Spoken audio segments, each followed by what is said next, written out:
guys, it's Phil the MMA Dude back with the Split Decision Podcast, episode number 63, here with my always brilliant and beautiful co-host, the Fight Geek. Fight Geek, how you doing this week, bro?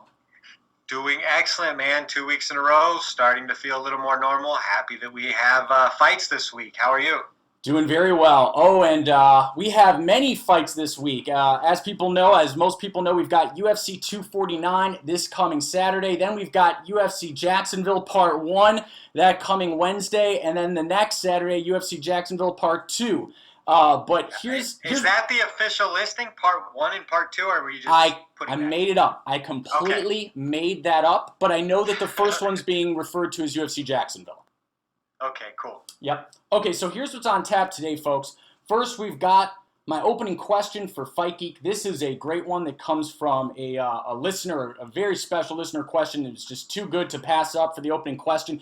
After that, we're going to do a very quick UFC 249 re-preview, just starting with Cowboy versus Pettis 2, and then the main card. We're going to go through our picks from last week very quickly. After that, we're going to do a full preview and picks for UFC Jacksonville. That is headlined by Lionheart, Anthony Smith versus Glover Teixeira. And then after that, it's my favorite section, listener questions and more. So Fight Geek, let me start off the episode with this question for you. This comes from Zan Bando. That's at ZAINBANDO99. He is an excellent MMA writer. He writes for Fansided. Give him a follow, guys. And he says, what is your favorite UFC event that you've seen in person or on TV, and why? Fight Geek, start us off.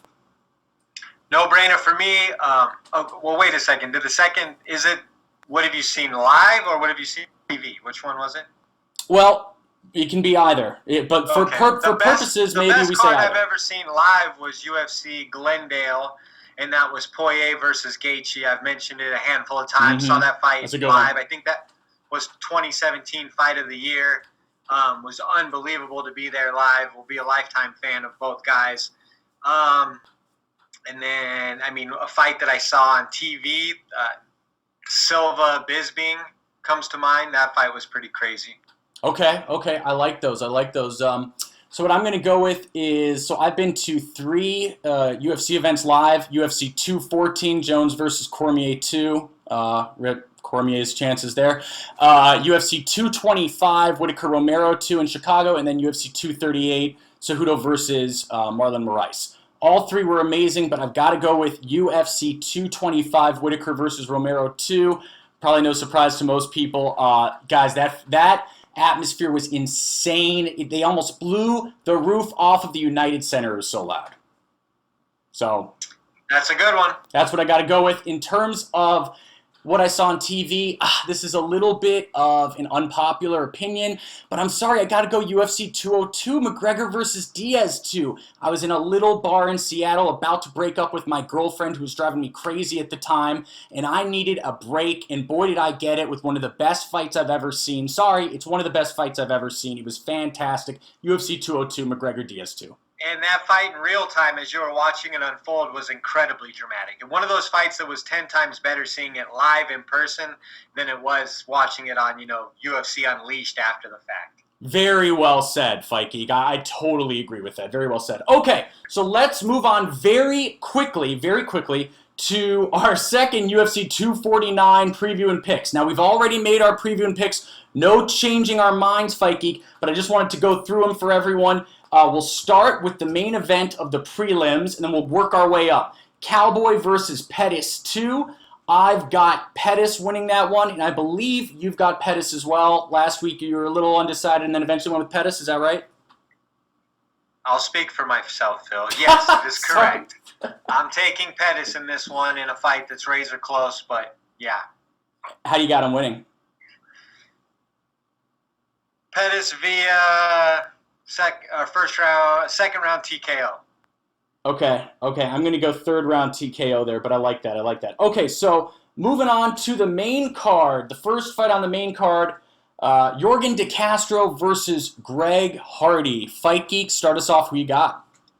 I just think there's a big difference in the athleticism here. As per the norm with most Greg Hardy fights, I'm taking Greg Hardy here early. first round knockout. Now that's interesting you say that, because I see a lot of folks on MMA Twitter that I really respect saying DeCastro's the superior striker and that he's going to give Hardy all kinds of problems. What do you think?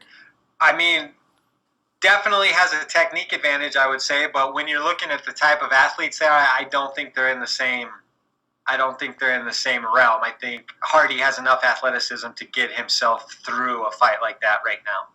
Just my opinion. Yeah, I've got to say I agree. I do think that DeCastro is going to present some early problems. I've got Hardy winning, ready, a unanimous decision. Ooh, that'd be impressive to see him go the distance and show a little something. I agree. Okay, moving on. We've got Jeremy Lil Heathen Stevens versus Calvin Kattar. I believe we both chose Calvin. Oh, no, you chose Stevens. Yeah, if you do, how about, here's what we'll do. You make your picks and I'll make mine. Fight Geek's getting very angry, right? He does not like how this is going with me guessing. I don't like you assuming to know my picks. Okay, I'm okay, just taking relax. Jeremy Little Heathen Stevens in this fight. Should be a firefight. I think last week I was talking about him maybe catching Kattar, who's prone to get into some exchanges and some back and forth exchanges. I think he'll clip him and take him out.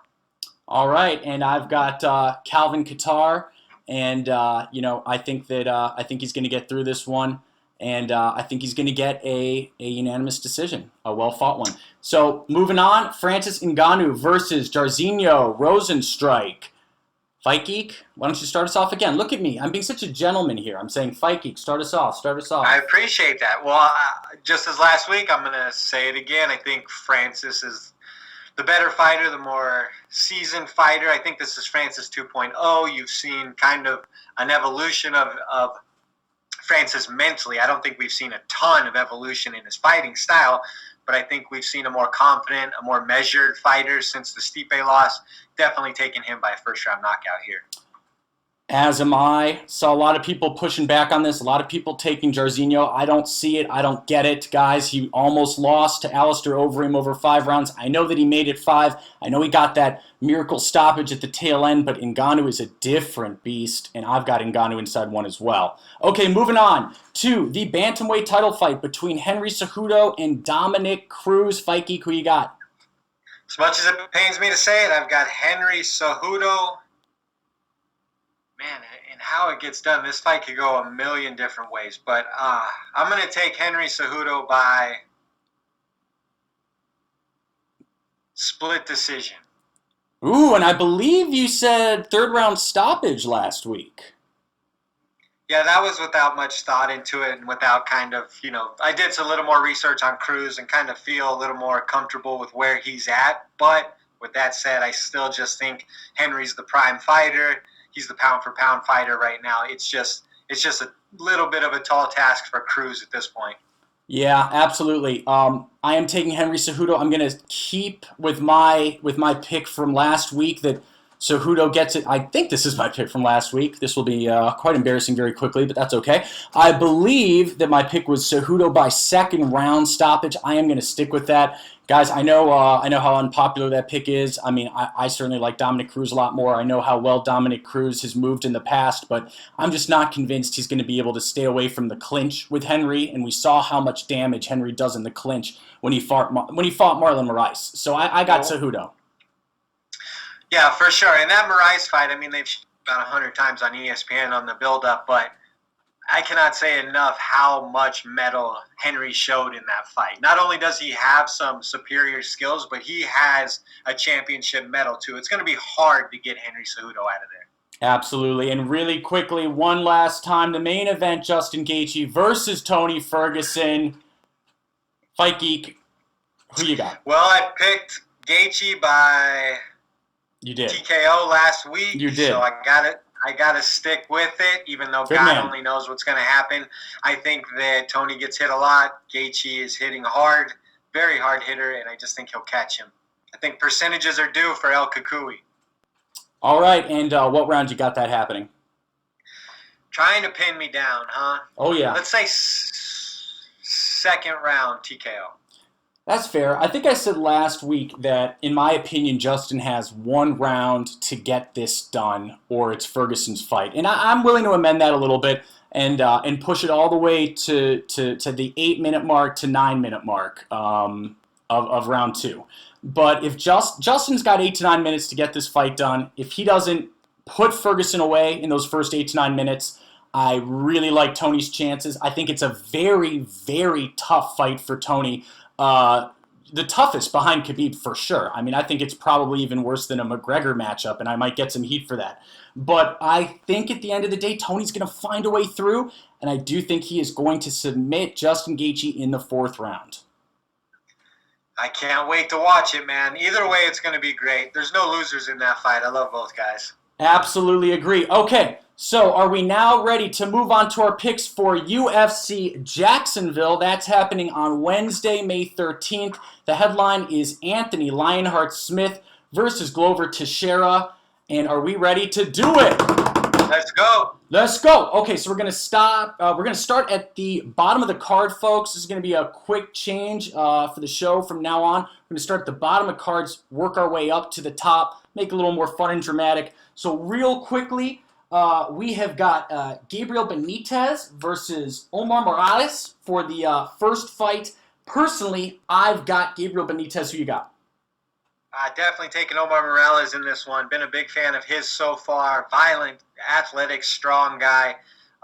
Taking Omar Morales here. All right. Moving right along to Chase Sherman versus Ike Villanueva. And I am taking... Why don't you start us off? I mean, Ike Villanueva is the number 1 light heavyweight in Texas. So with that being said... I'm going to go with Chase Sherman just because I'm a fan favorite. He's a fan favorite. I got Ike Villanueva. I think we've seen Chase's best days behind him. This feels like a bare knuckle FC fight going down in the UFC, does it not? That's correct. Okay. I just wanted to make sure. I saw this and I was like, guys like Fabricio Verdum and Chase Sherman, they're guys who are kind of like on the outskirts looking in with Dana, now are finding themselves with fights, filling slots in the coronavirus cards. Did you notice that? It's yeah. peculiar. I'll be honest. I was like, oh, Chase Sherman didn't get cut? Okay. No, he did get cut, but I don't think they can fill the card. So he did get cut. Oh, of course. Yeah, he got cut a while back. I thought so. I'm sure they offered him this fight on short notice to fill the Corona cards, and it'll be exciting to see Chase back. He's always down to scrap, but I just think it's funny. You see a lot of names popping up that were on Dana's bad side not too long ago. Yeah, very, very much agree. Okay, so we've got third fight, Hunter Azure versus Brian Kelleher. I've got Brian Kelleher in this one. What about you? Yeah, I mean, you could make a case both ways. I'm going to take Hunter Azure here. Really? Ooh. Yeah. A little upset there. Few too many miles on Kelleher. He hasn't looked real good lately. That's true. I think their fighters trending in different directions. All right, Sarah Morass versus Sarge Eubanks. Who you got? Sarge Eubanks. As do I. I think Eubanks is very much an underrated fighter. She's really improved in the last few years since Tough. It's been great to see her. Combined records on this bout are 10-9. Pretty impressive stuff. Corona cards, man. Gotta fill them. Oh, man. Okay, all right. Is that going to become a thing now, these Corona cards? Okay. Other than 249, I'm sure it's going to be slim pickings for a while. Yeah, okay, so next fight on the prelims, Thiago Moises versus Michael the Menace Johnson. I've got Michael Johnson, MJ in this one. What about you? Yeah, this is going to be a fun fight. It is. This is an action fight. I mean, Michael Johnson's a more familiar name, but he's just had so many mixed results. I'm going to take Thiago Moises here. Woo! Okay, that's a little bit of an upset pick there. I like it. Yeah, just Michael Johnson has just not had good results. I mean, I think he went on like a 3-5 winning streak at 145, but they were all decisions and, just not super impressive. So I think it's been a while since we've seen him. I'm taking the fresh blood. Oh, yeah, I get it. Okay, and then the last fight on the prelims, Felipe Lins. I think it's Felipe because it's Philipe. If my name was spelled with an E, I would have never forgiven my parents. Pretty sure it's just Philippe. Okay. Felipe sounds funnier, though. Can we go with that just for comedy or no? Okay. Never mind. Philippe Lins. Versus Andre Arlovsky. Fight Geek, who you got? Andre Arlovsky, guy's taken a ton of damage. I just can't imagine that he had too many more in the tank. So I'm going to take Philippe Lins here versus Andre Arlovsky. That was my original thoughts on this as well. I'm going to take a flyer on the underdog, and I'm going to say Andre Arlovsky via split decision. I think he's going to find a strange way to stop that losing record here. I mean, he could definitely win like a decision, obviously. He's shown some good boxing, but, he just doesn't have a lot past, 5 or 6 minutes. So we'll see. Yup, absolutely. Now it's truly amazing that Andre Arlovsky is still fighting. I mean, I think I was... It's impressive, right? It's crazy. I remember him as the pit bull phenom versus Tim Sylvia. I mean, it seems like a lifetime ago that he was fighting. Yeah, truly. Okay, so moving on to the main card. Carl Robertson versus Marvin Vettori. Who you got there? I like that fight. That should be interesting. I'm going to take Marvin Vettori. I just think he's a little more well-rounded, super tough. Took Israel Adesanya to a decision, which not many people have. So I'm going to take Marvin Vettori here via unanimous decision. And I've got Robertson versus unanimous decision. And I know that Vettori, I know what he did with Israel, the split decision, fought him tough. I've just got, I've got a feeling about Carl. I think he's going to pull it off. Okay, baby K for Phil. Let's keep it moving. Ray Borg versus Ricky Simone. Yeah, this is a fun fight. This is a really nice fight. The real question is does Ray Borg make weight on short notice? Oh God, I don't even want to go there. What are the percentages he actually makes weight? 20? You think? Not even 40? You're not even going to give him 40%. Well, I mean, just off the top of my head, what has he missed weight 4 out of the last 6 times he was scheduled to fight or something? I don't know. I could be exaggerating. I haven't checked my statistics lately.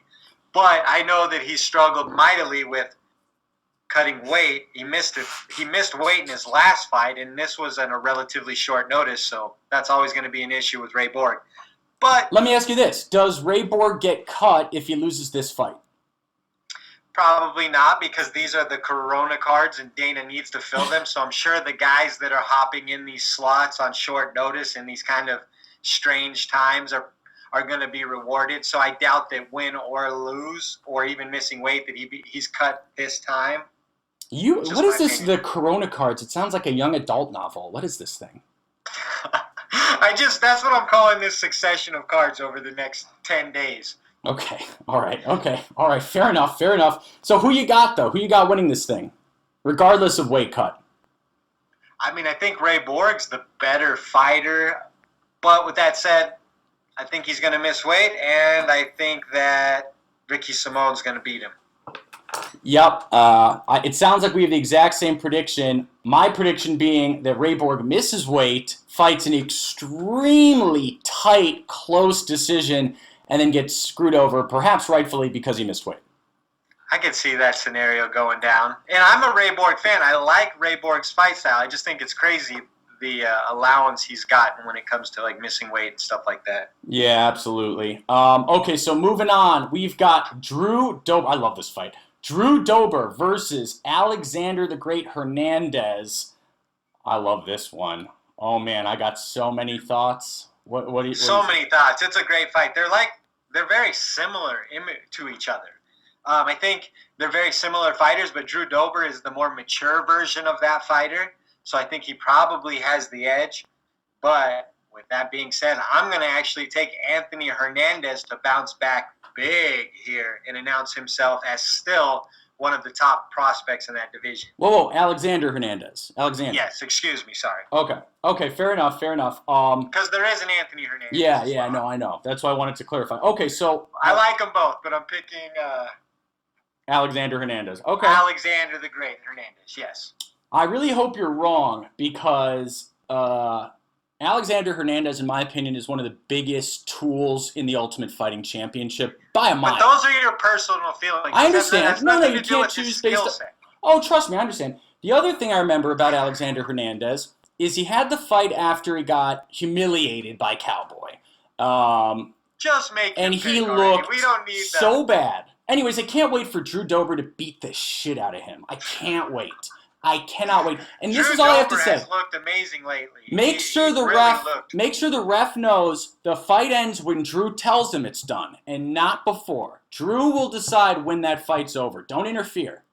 This fight's like the movie The Warrior. They both look like brothers. Just let Hernandez take whatever beating he needs until Drew decides it's done. I am dead serious. You're so unbiased, Phil. All right, let's keep Do you think... moving. No. Okay, I'm glad you brought that up. It's true I don't like Alex. Well, I know you picked him, but do you really think I'm crazy thinking Dober's going to beat him? No, I don't think you're crazy with thinking Dober's going to beat him. I think this is a pick'em fight. I think it's 50-50. Maybe Dober has a little slight. He's the slight favorite in my opinion. But I think Hernandez still has high-end potential, similar to the type of potential that Kevin Lee has, but is yet to cash in on. Okay, that's fair. All right, so moving on to the co-main event, we've got Ben Rothwell versus OSP, Ovince St. Preux, making his heavyweight debut. OSP's cardio was horrible at 205. This is true. I still have... Ben Rothwell is an awkward matchup. He's a huge man. I've got OSP winning this shit. I've got him winning. How? By split decision. Oh goodness, it'll be the ugliest fight ever. If it's I have it being an ugly fight, to be two. honest. I have it being ugly. I'm gonna take Ben Rothwell by. Ooh. Actually, I don't even know this fight. What a strange matchup. This is I know, everyone hates this fight. This is like that Latifi 205 matchup not too long ago. It just doesn't make any sense. Yeah, but wait. You mean Latifi's heavyweight matchup? Heavyweight, a lot of people said he beat Derek Lewis, though. A lot of people were wrong. Oh. Shots fired. I don't even want to pick this fight, but I'll take Ben Rothwell by TKO. Wow. All right. Which round? Let's say third. Ovince St. Preux will be out of breath, backpedaling by about the 4-minute mark. There won't be a lot of action, and I think Ben will get his big hands on him late in the fight because he just marches forward like a huge zombie. He'll be too big for Ovince St. Preux. Very fair, very fair. All right, so this brings us to the UFC Jacksonville Wednesday, May 13th card's main event. Anthony Lionheart Smith, one of my personal favorite fighters, versus Glover Teixeira, who is no joke, a very serious contender at light heavyweight, has been for years. And who you got in this one? I think it's a lot tougher to pick than people would assume. I do too. Everyone I do just too. is like Anthony's going to walk right through him, which I don't think that's the case because not many people walk through Teixeira. I don't think Smith has the kind of boxing that Gustafsson has to expose Teixeira too badly. So I think it's going to be a nip and tuck fight, and I think Smith will have enough youth to win a decision. Yeah, I think a lot of what you just said is really, really strong. You know, a lot of people are overlooking Glover in this fight, and as much as I would love to, because I like Anthony Smith more, that would just be foolish. Glover's a very sketchy matchup for Anthony Smith, if I'm being honest, especially, like you said, during this coronavirus time where it's questionable how much people are able to fully train, right? And if it goes to the ground where we've seen Smith turtle up and struggle, I think Teixeira has a very big edge on the ground. I think Teixeira submitted two out of his last three opponents, maybe. Well, Smith has submitted two of his last three opponents, being Volkan Ozdemir and Gustafsson. Neither known for their grappling acumen. Fair enough. But anyways, I think that this is going to be a really close fight. I hate agreeing with you, Fight Geek. I really do. My points are just too rock solid. Yeah, right. Yeah, right. But guys, I do think it's going to be Lionheart. I think he's going to get the stop. That's where I disagree with Fight Geek. In the 5th round. I think it's going to be a wild and crazy fight, and I think Lionheart will stop him in the 5th. So you think it'll be? I mean, if it goes to the 5th, I have to see it being a sloppy fight. It's going to be sloppy. Both will take a lot of damage. It's going to be... I have a feeling these next 3 fight cards, there's going to be a lot of sloppy fights considering the circumstances. Very possible. Very possible. But you know what? With that being said, sloppy fights are fun sometimes. Some of the greatest fights of all time are like for sloppy ones. 100%. Okay, cool. So with that, guys, we're going to take a really quick break, and then we'll be back with listener questions and more. Hey guys, it's Phil the MMA Dude letting you know that this episode of the Split Decision Podcast is brought to you by TotalAggressionClothing.com. Visit www.TotalAggressionClothing.com and use the promo code 46210 to receive a special Split Podcast discount on all Total Aggression hats, shirts, hoodies, and more. Again, that's www.TotalAggressionClothing.com with promo code 46210.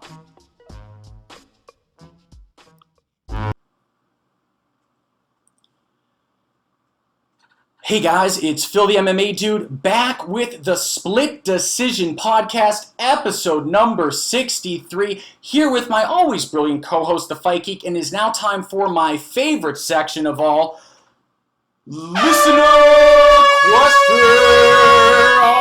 questions. Thank you. We got a bunch of them. Good ones this week again.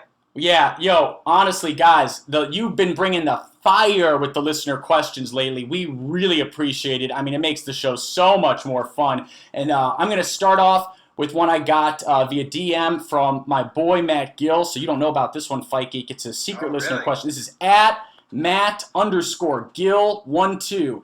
He says, if you were in charge of the next season of Tough, what weight class would you choose and why? Also, which fighters would you have as the coaches? So go ahead and start us off here. Off the top of my head, You want me to go? I love the idea of Colby and Usman being coaches. They're both wrestlers, so they both know how to run a camp. You stole mine. You stole it. I think that's the no-brainer right here, and I think 170 is the class. That's one of the most average size of a man. So there's a big pool to choose from with 170. Or you could kick off the 165-pound class with a Tough show, similar to the way they did the girls' 115-pound class. Oh, come on. Come on. That's not happening. I know, that's not realistic, but I was just having some fun. Sorry. Okay, fair enough. Gosh, dude, I got to stop letting you go first here. I really hate agreeing with Fight Geek. Oh my God. But Usman versus Covington, guys, it's the no-brainer. I mean, first of all, Dana White already said that it looks like he's got something else planned for Masvidal. We'll get into that later with some more listener questions related to that. But, is it just me, Fight Geek? Can you imagine it being Usman, Masvidal as Tough coaches? Like, Masvidal would be the worst coach ever. Be like, don't be a pussy. Just stand and bang. Don't be a bitch, yo.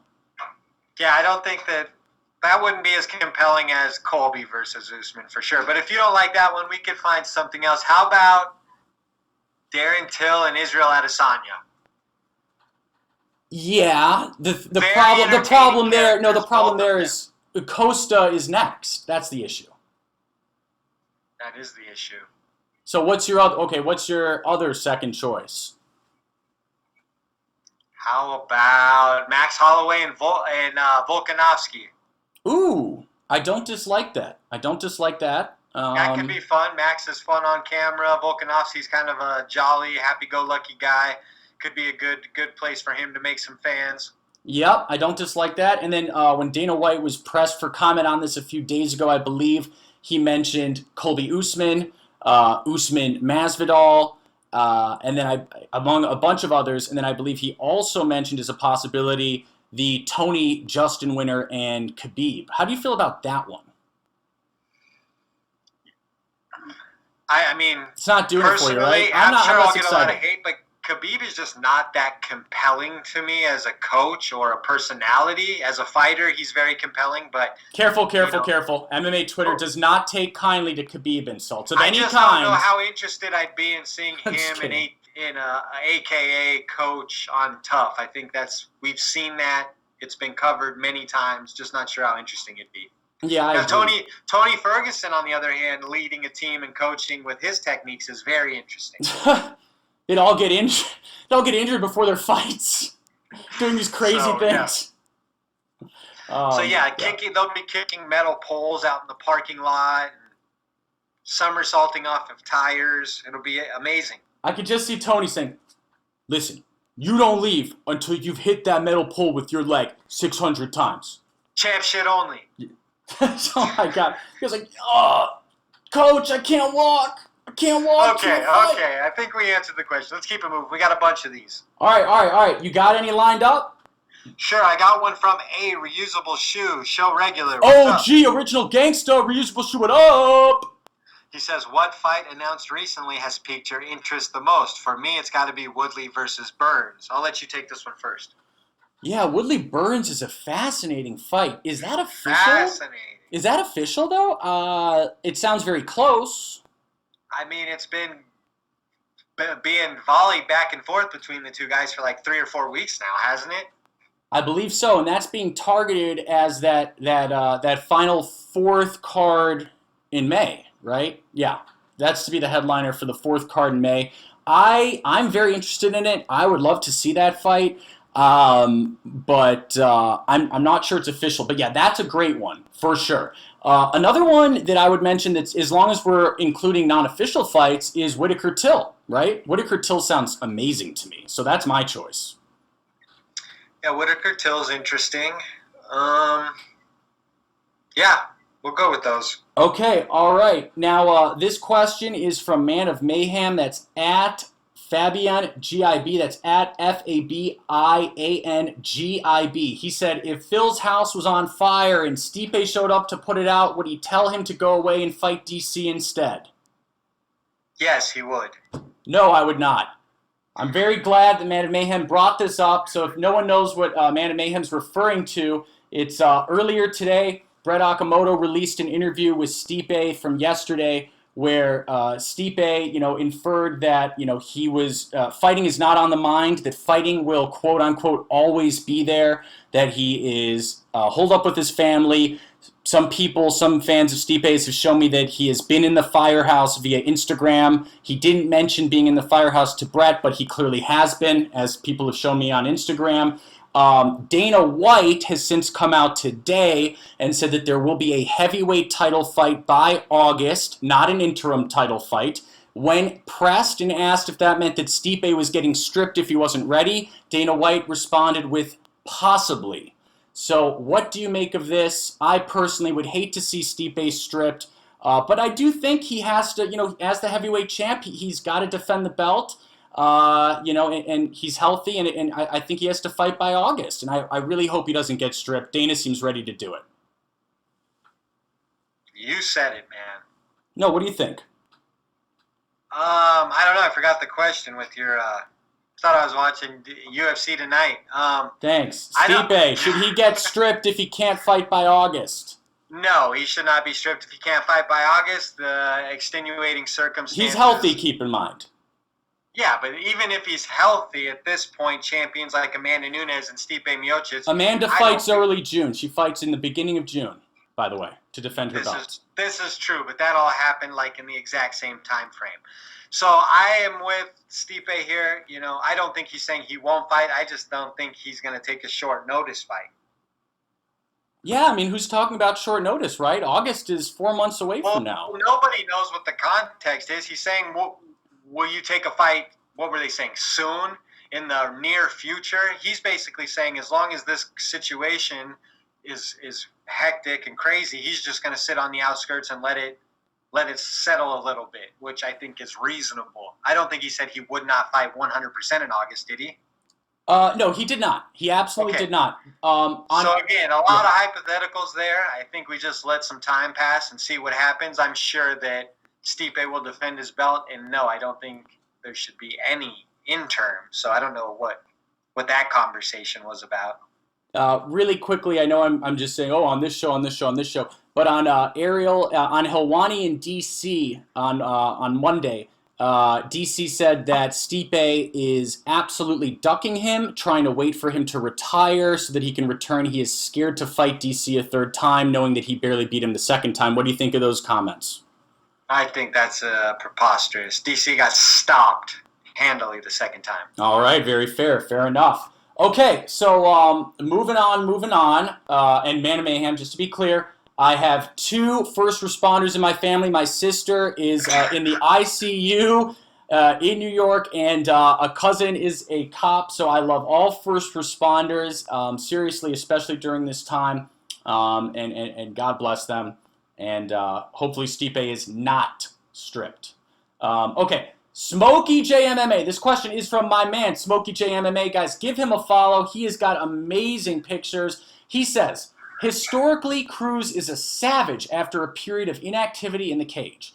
Now it's been 4 calendar years since he last fought. Will we see a return of the Dominator? Who do you think has evolved more from what we have to go on right now? Dom or the Bantamweight division? Fight Geek, take it away.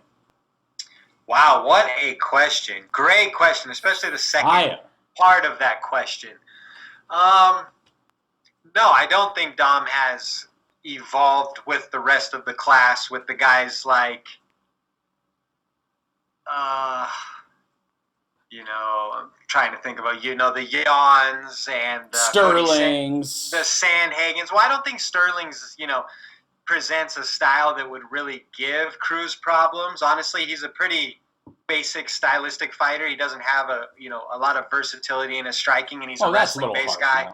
So I think guys like Sandhagen would give him problems at this point. I think guys like Cejudo is going to give him problems. Peter Yan, as we saw with Uriah Faber, just a lethal striker with lots of variety who just marches forward. I think he would give Cruz problems, a la the way Cody gave him problems. So I'm not quite sure that he's evolved as much as the division, but that doesn't mean he can't still be very competitive at the top. Not sure we will ever see like vintage Dominator. Like I said last week, I think it's probably been at least 6 or 7 years since we've seen him kind of implement that exquisite footwork that he has at the highest level. So I think we'll get, 80% of that, but I'm not sure we'll ever see the elite prime Dominic Cruz. I think right now what we're banking on is that his mental game and his fight IQ is enough to carry him to potentially a decision. So that's where I'm at there. Yeah, hard to disagree with that one. I'll keep my answer short. Felt like I was watching a ESPN special documentary there. Well, you've been stealing all my airtime, so I had to get a little longer-winded with that one. Hey, it's fair. It's fair. It's honestly fair. It's a fair complaint. I got tired of hearing myself talk during that one. All right. Okay, so anyways, I have to agree. I think that seeing vintage Cruz against Cejudo would be shocking, would be extremely impressive, but I don't think we're going to see it. I think Cejudo's got this, and I think, long story short, Smokey J, that the bantamweight division has evolved faster than Cruz has, but we're not going to know for sure until Saturday. I can't wait to find out myself. Okay, moving on to a question from Glitch. That's at MMA Port. This is an original OG. We really appreciate you, Glitch. You always bring the fire. Today's no exception. He says, #AskSplitPod. Would you rather spend a whole day with Henry Cejudo or take a 12-hour straight road trip with Colby Covington? I'd have to hang out with Henry for the day. Wow, I disagree. Really? Really? Henry smokes the green. He's always hanging out by the pool. I mean, I know, but Henry's like really annoying. At least Colby, you're like, all right, dude, like drop all of your tool shit. I don't think I could find one piece of common ground with Colby if we were kicking it. I'm just okay. So that's a good point, but I guess I'm just saying I don't believe that Colby's shtick is real. So be like, yo, drop it. dude, like, drop it. I don't care. Like, drop Well, it. I'm from Arizona, and so is Cejudo, just a couple of Arizona boys. I think we'd be able to get along fine. All right, you're starting to talk me into choosing Cejudo, actually. I'm not going to lie. I mean, if we can talk both guys out of their shtick, then that's a push. So then Cejudo wins big time. That's actually a very fair point. They both have very annoying shticks. That's true. I think it's Henry by a landslide. All right, you know what? I'm changing my answer to Cejudo. And the worst part is Colby has a bunch of hot chicks around him that are paid that you can't even, Well, it's not like he's getting any. Exactly. They're all like, "Where's my money? What I mean. I've been here for 30 minutes." What exactly does Colby have to offer? Virginity. You're looking to take that? Let's move on. Oh wow, that was one of my bigger L's of this show, I think, in terms of moments. All right, moving on. At Jokers LL, love this guy, Jokers LL, our OG. What's up, bro? He says, if Jorge does fight Conor, who do you think will be the next opponent for Usman? And I'll start this off since you've been starting them all off. I think it's gonna be Colby Covington's rematch, and then I think they'll do the Usman Covington tough season leading up to that rematch, and I'd be totally fine with that. The first was a great fight. Who do you think would fight Usman? Am I wrong? If not, I agree with that scenario, but one wild card would be is if that Woodley versus Burns fight does happen and something spectacular happens one way or another, I think that guy could catapult himself into a shot. Let me ask. Okay, so I'm glad you said that. So if Burns somehow KOs or submits Woodley, let's just say that. Let's just say that. You think Burns jumps to a title shot? I do. I think. Really? I mean, goodness, I didn't go all the recent fights, but I think he's on a pretty substantial winning streak. He just stopped Damian Maia, who's still a big name, who's still a top 10 or 12 guy, has fought for the title. I think that, if he was able to go in there and stop, submit, or knock out Tyron Woodley, who in my opinion is still the third or fourth best fighter in the world in that division, he would certainly be able to garner a case. Yeah, and just really quick, I know most people are aware of this, but really quick shout out to Gilbert Burns on Twitter. He's so cool. He talks to everyone. He interacts with everyone. You ask him a dumb question and he answers it. I don't know if you saw Fight Geek, but he was complaining about this. You asked a dumb question? He was complaining. That was pretty good. He was complaining about the holdup in Woodley signing the contract. And I said, I just tweeted him randomly, hey, Gilbert, has Woodley not signed? Has he refused to fight? And bam, immediately he responds, and this isn't me bragging, he responds to everyone. And he says, we're not sure yet. Looks like I'm going to find out tomorrow. But shout out to Gilbert Burns. What an OG answering everyone's questions. Give him a follow if you don't follow him on Twitter, guys, because he's one of the best to follow on Twitter. Yeah. He's won 5 in a row, 7 out of his last 8. So if he were to beat Wood, that'd be 6 in a row and 8 out of his last 9. I think you could paint a picture there for a title shot. All right, and now we've got a related question from our very good friend from the Combat Corner podcast. That is Cyrus King. That's at Cyrus King. Guys, give him a follow. He's a great friend of ours. He says, if Gilbert Burns defeats T. Wood, could you see Tyron retiring? Phil, I'm curious about your thoughts, especially because you're a T. Wood fan. It's very true, Cyrus. I am a T. Wood fan. Although, gosh, he makes it harder and harder by the day. I mean, he really does. But that's all right. Do I see him retiring if he loses to Gilbert Burns? Yeah, it's very likely. I don't think he has enough cash to get out of the game off of a Gilbert Burns loss. I think you'll see T. Wood around for a little while longer. I'm concerned that he'll release another rap album. I could see, this is taking a negative turn, but he may go out the Rashad Evans route where he keeps thinking he can recapture what he once had. He's very confident in his abilities. So this next fight versus Gilbert Burns is extremely important for Tyron Woodley. That's for sure. Extremely important, definitely. And I don't even know who to root for. Go ahead. I was just saying I don't know who to root for because Woodley, I'm a huge Woodley fan, but Gilbert is my guy. I love Gilbert Burns. So now I don't know what to do. Well, I hope Gilbert Burns brings the fight to Woodley because, Woodley has that tendency to not really put out a lot of offense. I think that Burns has the ability to bring out a good fight in Woodley. So. Yep, absolutely. Okay, so our next question comes from Rhino from Combat Sports with Rhino. Great guy, great show. He says, bros, we've already seen a few events around the world that allowed small crowds as audiences with seating requirements of a 6-foot distance. I think we might see a near future UFC event with a couple hundred people there. Could you see this happening too? Hashtag AskSplitPod. Do you want to start us off? No, you go ahead. Okay. Yeah, so I think this is an interesting question, Rhino. This is what I have to say. I think that Dana is a risk taker, but also a smart risk taker in that he knows that what he's doing right now by bringing the UFC back perhaps a little sooner than is recommended is already risky enough. So personally, do I think that we're going to see crowds in, say, the next 2 months at UFC events? No, I really don't. I would be shocked if we see crowds in UFC events any time prior to September 1. Exactly. Well, through the summer, it'll probably be vacant, I would imagine, and then they'll start figuring out a way to do that. Yeah, exactly. Fall, but no, not before then. Okay, so next question comes from @DaveFretz. He's a great artist, great guy, great friend, great Twitter follow. Give him a follow, guys. He says, what's your feeling on any champ?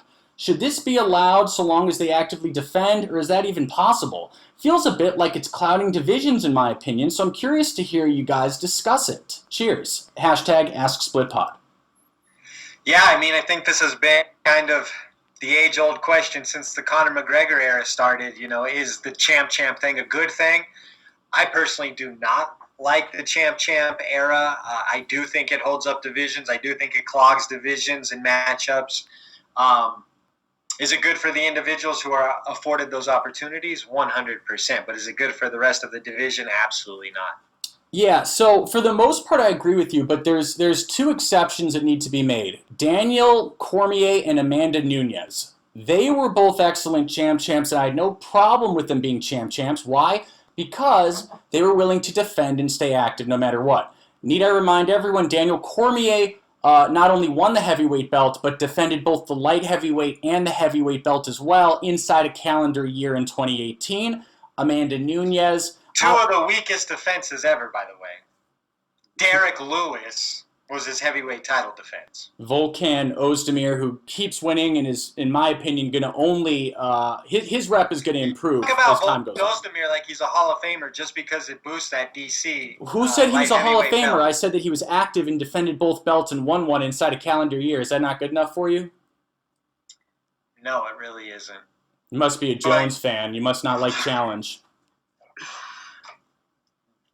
Volkan Ozdemir and Derek Lewis. And you're calling the guy a champ. Is he? I mean, first of all, he doesn't even need the Derek Lewis defense to be a champ. He knocked out Stipe inside one round. But that's Stipe didn't make it 5 minutes. You're claiming you're claiming the two people who have the easiest routes to defend are the only two legitimate champs.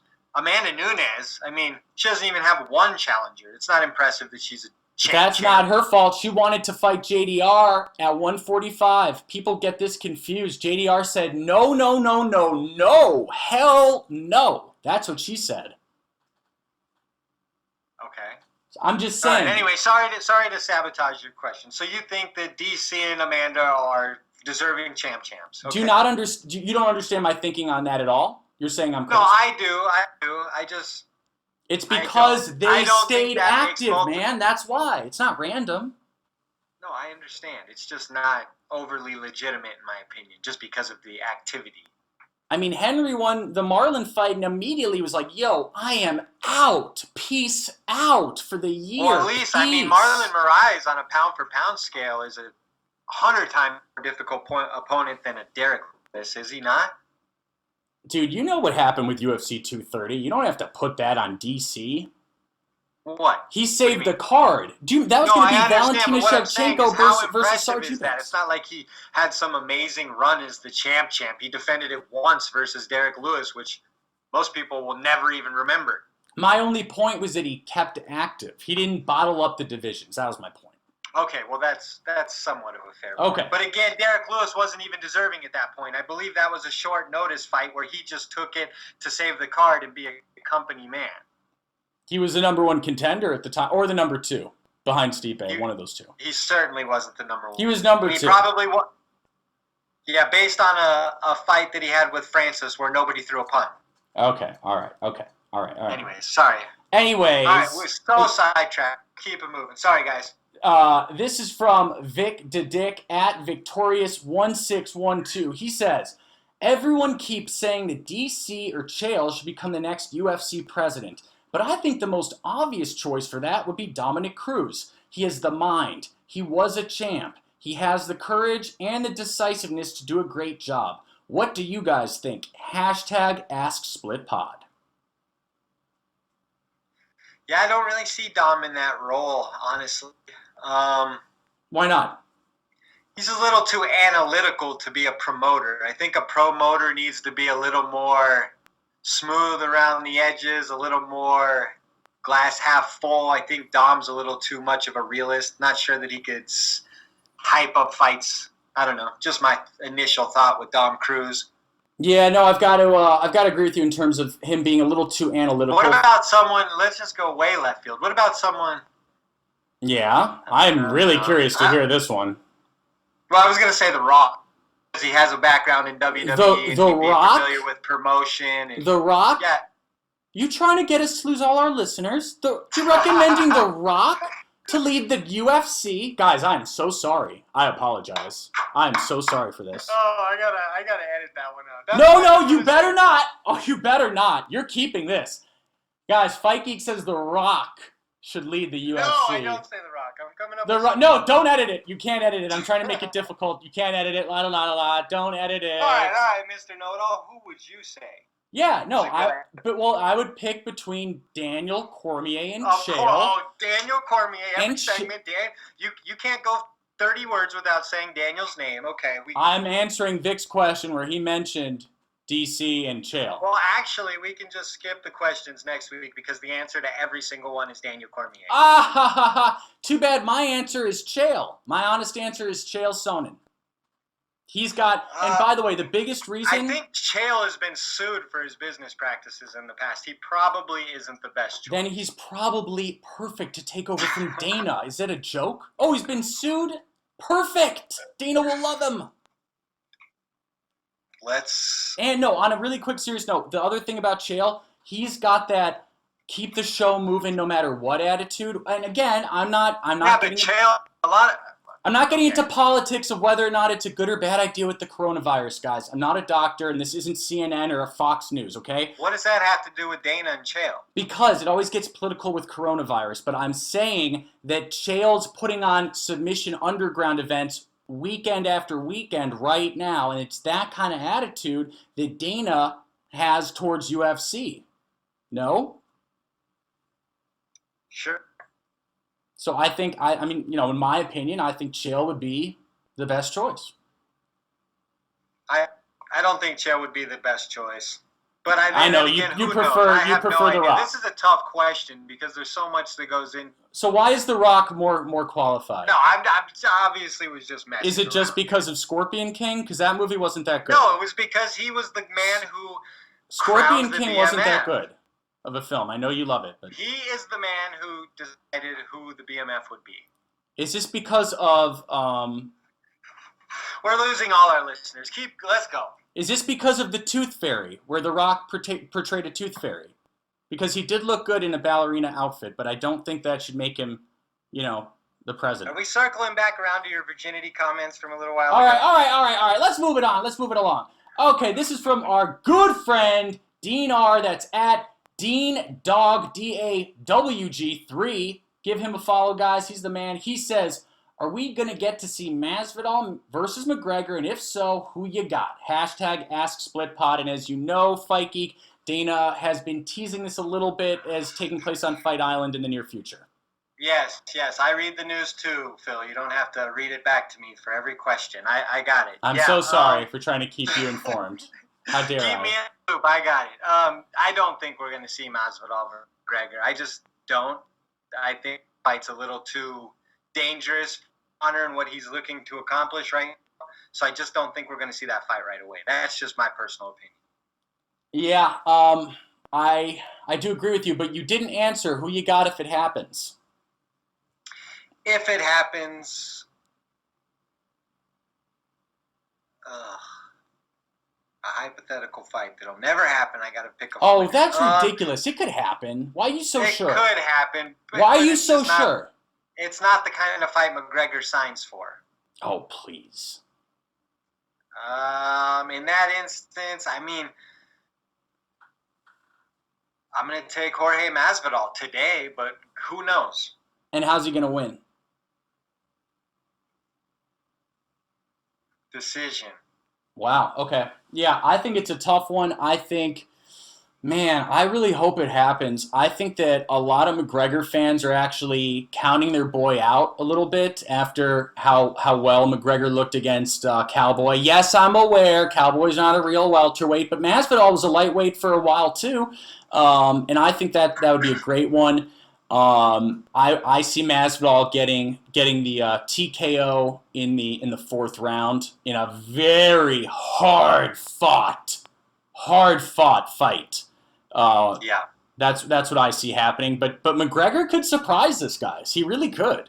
For sure. I think that long term, over time, I think Masvidal would have the ability to keep that cardio a little longer. Yeah, absolutely. Okay, next. All right. Oh, you got one? Go ahead. Where are we at? No, I'll go ahead. I got one from at Pat Tobin. That's at Pat_Tobin. He says, on a stacked card, which fight at UFC 249 will provide the biggest shock, good or bad, and what will that shock be? Shocking fight result, shocking method of victory, shocking quality of fight, etc. Hashtag AskSplitPod. And I love that question. What a fun question.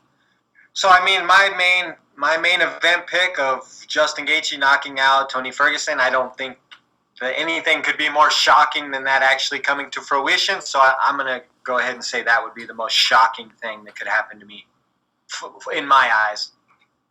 Yeah, okay. What I think is going to be the most shocking is going to be, it's a tie. I get to choose two. Greg Hardy stopping Yorgan De Castro, because a lot of people are choosing De Castro here, and I think Hardy's going to stop him. And second of all, a lot of people are giving Jairzinho Rozenstruik a huge chance against Ngannou, and will be shocked when Ngannou knocks him out inside of the first round.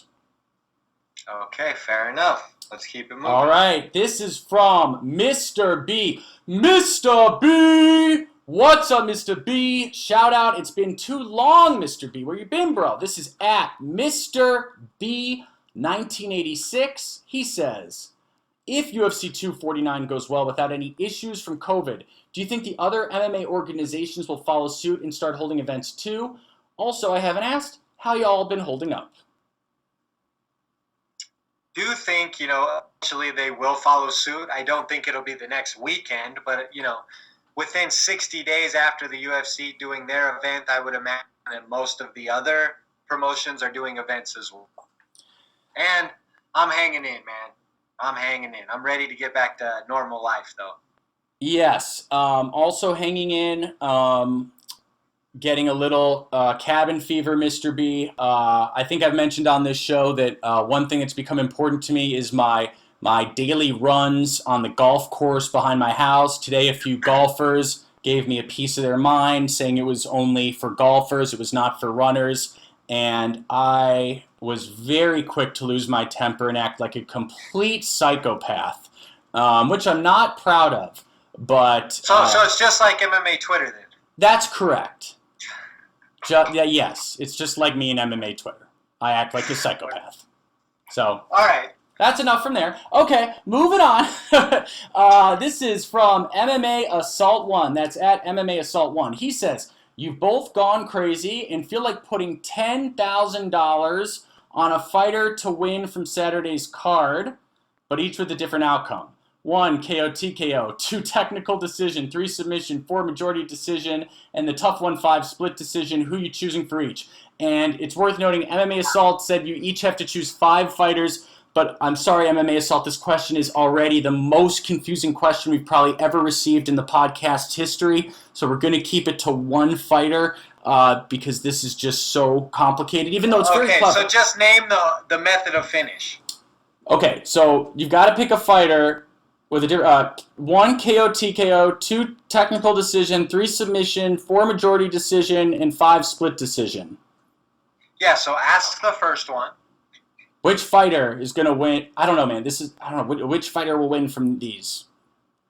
MMA Assault, this is like the hardest question ever. No. So you ask me, Phil, which fighter is most likely to win by so-and-so? And I'll give you a name, and then we'll go to the next one, right? That's not the... Okay, by KO TKO. Ngannou. I can answer. Ngannou. Well, isn't it supposed to be a surprise? Oh my God, bro. We can't spend 30 minutes on this question, dog. We can't. MMA Assault, why did you give us like a puzzle question? This is the hardest like riddle in the world. What is this? Is this a riddle? This is like a riddle that's going to take 4 days. Just try and read it once more. Riddle. Okay, just no. We'll do it your way. KO TKO. Who is most likely? Forget the surprises, dude. Who's most likely to win by TKO this weekend? Henry Cejudo. Wow. I disagree. I say Ngannou. Actually, on the whole card, I mean, I don't know. Who's most likely to win by TKO on the card, in my opinion, is Nico Price. I don't know, versus Luque. I mean, there's a million answers to this. Yeah, I know. This is too hard. MMA Assault. Keep going. The next is the hardest question. Let's just question. give him names. Technical decision. That would be Dom Cruz. Yeah, I agree. 3, submission. Fabrice, Alexei Oleinik or Verdum. Or Bryce Mitchell's a good one. Yeah, true. Majority decision. Or Jacare. I mean, goodness, there's 5 submission artists on Majority decision. Majority Qatar. decision would be Jacare Souza versus Uriah Hall. All right, 5, split decision. Split decision. So hard. Pettis. Anthony Pettis over Donald Cowboy Cerrone. Agreed. Okay. MMA Assault, that was your hardest question to date by 1.5 miles. Please keep them a little easier. No, I'm just kidding. It's so hard. Okay, this question is from Calzone Ren, at Calzone REN. He says, which fighter who's scheduled to fight at 249 has the most to gain with the win and the most to lose with the loss? You start, but to me, this answer is actually pretty obvious. The most to lose is Tony Ferguson. He has an opportunity to lose important fight in lightweight history and arguably UFC history. So he has a ton to lose here. So I would say Tony Ferguson with the most to lose. The most to win has to be Dominic Cruz if he's able to beat a pound-for-pound great in his prime like Henry Cejudo, coming off a 4-year break that will really thrust him back in to kind of the limelight, obviously make him the champion, and prolong his career at an elite level. So those are my answers. All right, I agree that Cruz has the most to win. Just for fun, I want to choose another, and I'm going to choose Cowboy. Has a ton to win against Pettis. He has been getting a really bad rap lately as just becoming, I've seen a lot of people calling him a human punching bag. If he can find a way to beat Pettis, boy, that would go a long way towards his rep going forward in terms of how he'll do going forward. And then who has the most to lose? Ferguson is my close number 2, but I'd say number 1 is Henry Cejudo. He would go from calling himself Triple C to being no C. Or C, I guess, from the Olympics that no one really, that's not even really real. It's real, but it's not UFC. Right? I think it's pretty close, but you think about what Tony is risking. Yeah, Tony's risking a ton. But Tony's risking a ton every fight. Well, exactly. So I just think if Cejudo loses, that would be quite a fall. For sure. It would definitely be a little bit more shocking, I guess you could say. Yeah. Quick call out at Nikki Sapp. That's at Nikki Sapp. He says, let's go. That's not a question, but he was excited for the podcast, so I wanted to call him out. This is now the Darce Knight. That's at J_Lewis79. He says, if Tony loses to Gaethje, who will he fight next? I'd love to see him fight Charles Oliveira. Hashtag AskSplitPod. What a great question. What do you think? That would be an amazing fight. Yeah, I could see And if Tony loses, I could also see him fighting the winner of Hooker Poirier. Is that fight ever happening? Who knows? Who knows? It's the Corona But cards. I mean, that would make perfect sense. Or you could put him in there versus a Paul Felder versus Tony.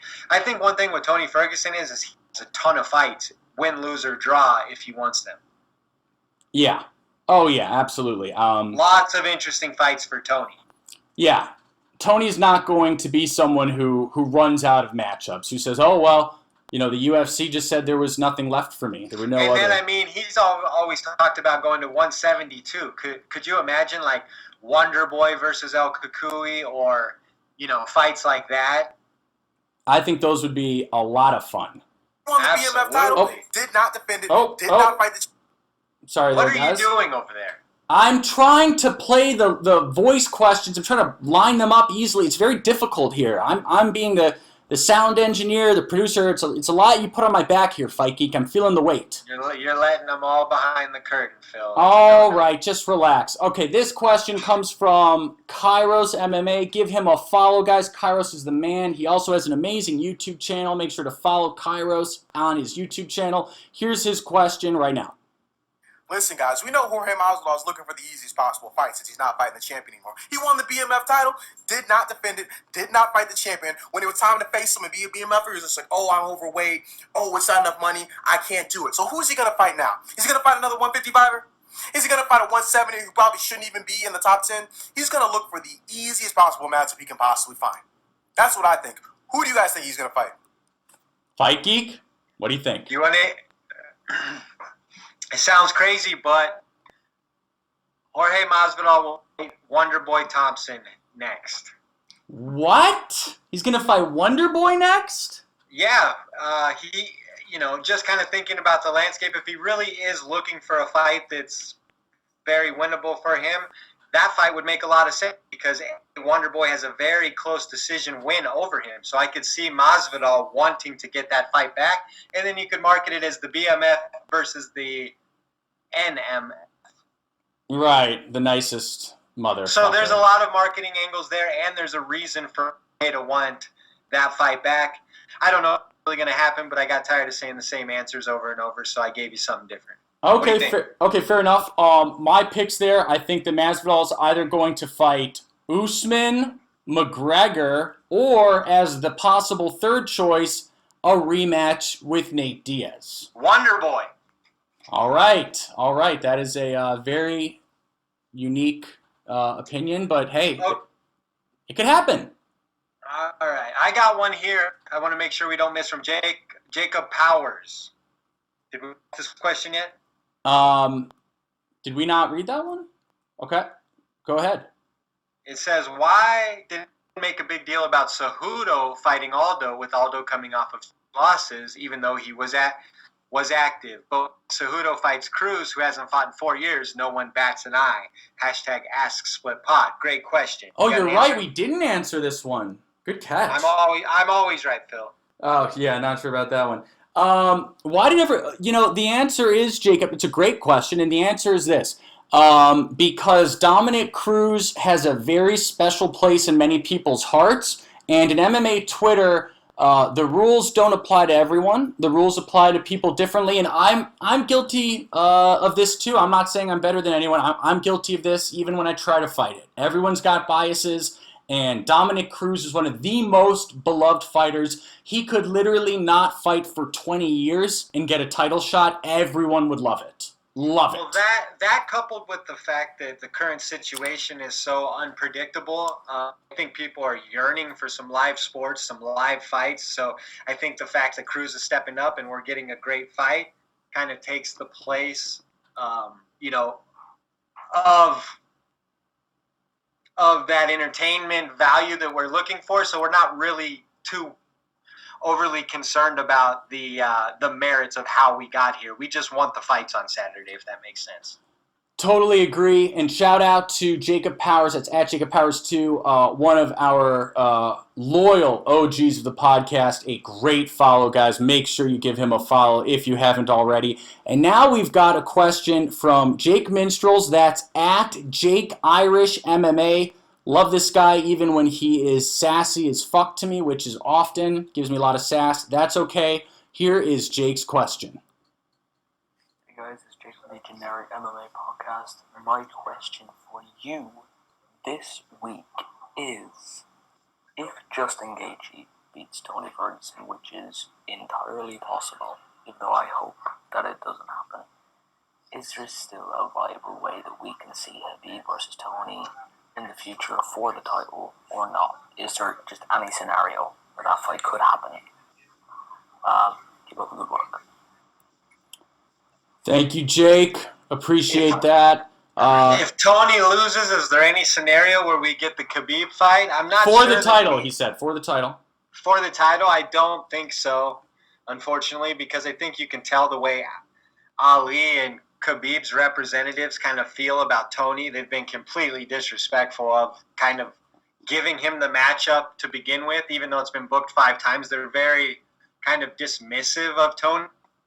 So I don't think that that's high on their priority list unless Tony has that 12-fight winning streak, which makes that fight more important. If he doesn't have that 12-fight winning streak, I think Tony is just another fighter to Khabib, and that's just my opinion. Yeah, unfortunately, Jake, I think the Fight Geek is right here. I think that there is, Khabib and Ali already very much don't want to see this matchup happen. That doesn't mean Khabib is scared. Of course he's not scared, but he doesn't want to do it unless he really has to. Well, he has to as long as Tony's on a legendary win streak. Correct. Yeah. Exactly. And then once he's not on that win streak, he won't have to for his legacy. Right. The second that Tony loses, that's why I've been saying since day one of this new UFC 249 being put together, guys, you can talk about Tony, you can talk about Justin or Henry or Dominic. The biggest winner of this card by a mile is Khabib Nurmagomedov, who's sitting on the couch eating popcorn watching this thing. Joke's on everyone but him. If Tony loses, hear this, and I'm just kind of, it's the end of the episode and we're just kind of shooting. But if Tony loses, I think that would open the door for Khabib versus GSP. God. Oh my God. Would it not? I am so sick of George St. Pierre, and I don't care how many people get upset. Tony has to win to keep all, because otherwise, Khabib's going to look for legacy fights. He might fight Justin Gaethje, but they have the same management. So until I see that happen, I won't believe it. I believe that management team wants Khabib to be the champion. So I'm not sure that they're just going to let Justin go in there and knock out their cash cow. I don't think they're going to be too concerned about Justin knocking out Khabib. No offense. I agree there, but I don't think Connor's going to beat Khabib. So eventually the door's going to open to a legacy fight. So it's going to either be Khabib and Kamaru or Khabib and GSP. It's going to end up there if Tony loses because there won't be anyone that carries the weight that Khabib is looking for in these last few fights. Yeah, but just really quick on the GSP BS. Everyone's always talking about GSP. GSP is not in the USADA testing pool. So isn't he 9 months behind no matter what? I mean, at the very latest. Yeah, but isn't Khabib like 9 months away from fighting at all times? Probably 10 or 11. Exactly. So it's not like Khabib. Oh, by the way, Khabib's defended once in 18 months, but if you say that on Twitter, people get very mad. I mean, Khabib's... Once in 18 months he's defended. He only fights once or 2 times a year. He doesn't fight... When has he fought twice a year, bro? What are you talking about, twice a year? 6 years ago. He doesn't fight twice a year. That's the craziest thing you've ever said. You got any questions? Yes, I do. This one is from my man, Jalen Ware. That's at Strive to Be Great. Jalen, take it away, bro. Hey, what's going on, fellas? Hope you and your families are doing okay. My question is about Cowboy and Pettis next Saturday. Who would benefit the most from a fantastic finish with where their careers are right now at this point? Who would benefit the most from a fantastic finish next Saturday in their fight? Thanks, fellas. Be blessed. Thanks, Jalen. Awesome question as always. Good question. I'm going to go ahead and jump off. I think Cowboy, Cowboy is a little more well-known to the casual fan, the casual audience. So I think if Cowboy were to have a big moment, I think that would do more for his brand at this point. You know, it could be like, oh, he had a bad fight versus Conor, but did you see what he just did? And then you could kind of move on, similar to what you're talking about with him having a lot to win in the previous question. Yeah, I have to agree with that. I think it's interesting that people know Cowboy more than Pettis, with Pettis being obviously a former champion. Cowboy is not a former champion. He's never won the belt. But you're right. Cowboy is better known, and I think that Cowboy would have more to benefit from with a win, frankly. And like I said, with his last performance versus Conor being so bad, I think him having a good performance would really give people the opportunity to be like, he laid an egg, but this is who Cowboy is, rather than just be like, you know, he quit, he gave up, yada, yada. Yep. Okay, really quick. Second to last question. This is coming from our good friend, the man, the myth, the legend, the godfather of MMA Twitter, Jim Asoon. Here he is. What's going on, you bunch of fucking casuals? Gentlemen, my question for you this week. Corona clause. How many of these fighters now are going to ask for a Corona clause in their fucking contracts? So if we have a pandemic where we shut down for a few months, you give me X number of dollars a month. That's my question for you this week. Can we get a Corona clause in our contracts? Any pandemic, you know what I'm trying to say. We're just calling it Corona right now. That's what I'm calling this fight on May 9th too. It's UFC coronavirus or Corona 19. It ain't fucking 249. Don't get it twisted. Because you know it's always 420. Peace. All right, I love the question. Any thoughts on a Corona clause and the chances of that happening? I don't think anybody can pull anything like that on Dana White. I think Dana would spit in their face. I think he'd say, "Open your mouth so I can spit in it." If someone said Dana that. will be like, "This is the money you're getting, and you'll take it and like it." I think that would be the lucky answer. I think he would more likely be like, "How much is this guy making?" 40 grand. You're fucking fired. I really believe there's a misconception by a lot of us that like the fighters are concerned. I think the fighters want to get paid and want to get back to work. So I think they're doing this very willingly. I don't think that they're doing this with a ton of concern. That's just my opinion. Yeah, and I agree with that, and obviously it's a little bit complicated because, you know, the fighters have bills to pay, right? So there's a little bit of pressure there. But I for the most part, agree with what you're saying. I think they're not being pushed at gunpoint to do these fights. They're anxious to return. Again, financial aspects are a factor. Like I was saying, there's like Fabricio Verdum and Chase Sherman who were temporarily outside of the UFC looking in. This is a big win for them to hop on these cards. Yeah. Absolutely, absolutely. Totally agree. And then, okay, so really quick, we've got our last question. This is from Juice from Fighting With Myself podcast, and here is his question. What's up, Phil? What's up, Fight Geek? This is your boy Juice on the Fighting With Myself podcast. And I shit the bed last week with my question to your show. I can say that it won't happen again, but we all know that disappointment is inevitable. What I can do is come up with a better question, and that is this. If the UFC is going to continue to hold events in a pandemic, there's a good chance that it's going to get worse. What they can do, however, is put on events with fighting robots. Hear me out. If technology could somehow advance to the point where you could have each fighter in a separate room with a motion capture suit that controls the robot so that their motions would be the affecting factors in the fight, you could essentially have a fight without contact. And it's a bit crazy, but I think if technology advances far enough, this could be a reality. What are your guys' thoughts on that? You can call me an idiot if you like. I know Fight Geek hates esports, so he might not get this one, but I know Phil will. So let's hear it, boys. I do not hate esports. Oh, with the diss at the end, Juice. I love it.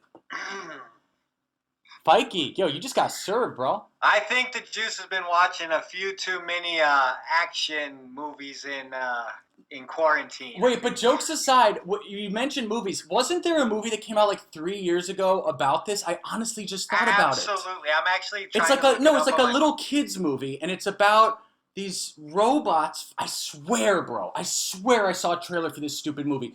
And it's like this little kid, and he's like a teenage, it's like a preteen movie, and he's like got a BattleBots robot to fight. I swear this movie exists. But anyways, Juice wrote a great article about this, guys. Yeah, there's a movie called Real Steel. That's it, Real Steel. Basically the exact concept. Wait, I have to rethink Juice's article. Juice wrote this article, and I was like, bro, that's so creative. Juice, did you steal this from Real Steel? Oh, no, I know I'm just being mean. I don't think he did. I think he thought of it on his own. But that's so funny. I thought of that. I do not hate esports. No. Yes, you did. No, okay. But on a serious note, robots fighting robots with the people with the fighters in suits. I don't know if I'd be no. invested in the characters as much as I am. Well, can you imagine? And like, would that count if they're like Calvin Kattar defeated Jeremy Stevens via robot? Like, he deserves an X title shot. Like, get the fuck out of here, bro. Via robot? Like, get out. Why not just play video games if that's the case? Yeah, I mean, I think what Juice was getting at was having a live atmosphere of actual fighting and combat of some sort. And it's a very creative idea, Juice. Well, a little less creative now that I know about Real Steel, if I'm being honest. Hopefully you didn't steal from that. But I'm just kidding. But if that is the route UFC's going, then count me an ex-UFC fan. I will not be watching that, I promise. Yeah, not a big fan of the robot fighting. Although BattleBots is kind of fun if you get high enough. Oh, wait, I don't do that. Cut that out. Cut that part out. But BattleBots can be interesting. But interesting question. Thanks as always, Jude. Appreciate it. Yeah. Okay. All right. Is that it? I think that might be it. Waiting for you to give me the cue. All right. Take us away, Fight Geek. All right, guys. As usual, you can find us on iTunes, Spotify, YouTube, Google Play, Stitcher, and more. I'm at the Fight Geek MMA. He's at Phil the MMA Dude. We are at Split_podcast. It's 4 words. Each Split Decision Podcast. Thanks for tuning in, and we will talk to you next week. Peace. Peace.